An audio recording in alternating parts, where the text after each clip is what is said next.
Hello, ഒന്ന് പായസം ഉണ്ടാക്കാമെന്ന് വിചാരിച്ച് ചെന്ന് നോക്കിയപ്പോഴാണ് പായസത്തിനുള്ള സാധനങ്ങളൊന്നും ഇരിപ്പില്ല. അന്നേ പിന്നെ പോയി മേടിച്ചിട്ട് തന്നെ കാര്യമെന്നോർത്ത് ഞാനും ചേട്ടനും സൂപ്പർ മാർക്കറ്റിലോട്ട് പോകാൻ റെഡിയായി ഇറങ്ങിയപ്പോൾ ദേ ഈ കൊച്ചുരുപ്പ് കരച്ചിലോട് കരച്ചിൽ അവളും വരുന്നെന്നും പറഞ്ഞ് അവസാനം ദേ അവളെയും കൂടെ കൂട്ടി ടാറ്റയൊക്കെ പറഞ്ഞ് ഞങ്ങൾക്ക് മുന്നേ ഇറങ്ങിയിരിക്കുകയാണ് പുള്ളിക്കാരി.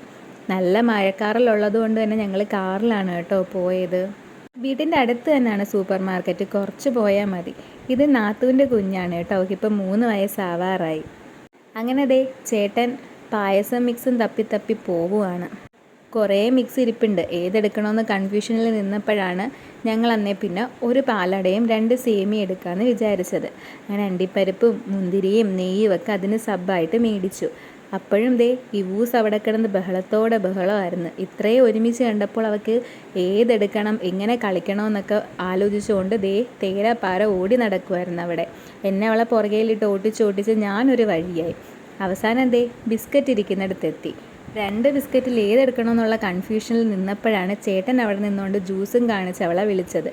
അത് കണ്ടപാടെ ബിസ്ക്കറ്റ് അവിടെ സേഫായിട്ട് വെച്ചിട്ട് ജ്യൂസിന് പിന്നാലെ അവൾ ഓടി. ഇനി വേറെ എന്തെങ്കിലും മേടിക്കാൻ വിട്ടുപോയോ എന്നോർത്ത് ഞാൻ അതിലേക്കൂടെ നടക്കുമ്പോഴാണ് നൂഡിൽസ് എൻ്റെ കണ്ണിൽ പെട്ടത്. അങ്ങനെ ഒട്ടും കുറയ്ക്കണ്ടല്ലോ എന്ന് വിചാരിച്ചൊരു ചിക്കൻ നൂഡിൽസ് തന്നെ മേടിച്ചിട്ട് നോക്കിയപ്പോൾ യൂസിനെ അവിടെയെങ്കിലും കാണുന്നില്ല. പിന്നെ ചെന്ന് നോക്കിയപ്പോഴാണ് ദേ മിഠായിയുടെ അടുത്ത് നിൽക്കുന്നു പുള്ളിക്കാരി. ജ്യൂസൊക്കെ സേഫായിട്ട് അവൾ അടുത്ത് തന്നെ വെച്ച്, ആരും എടുത്തുകൊണ്ട് പോവാതിരിക്കാൻ.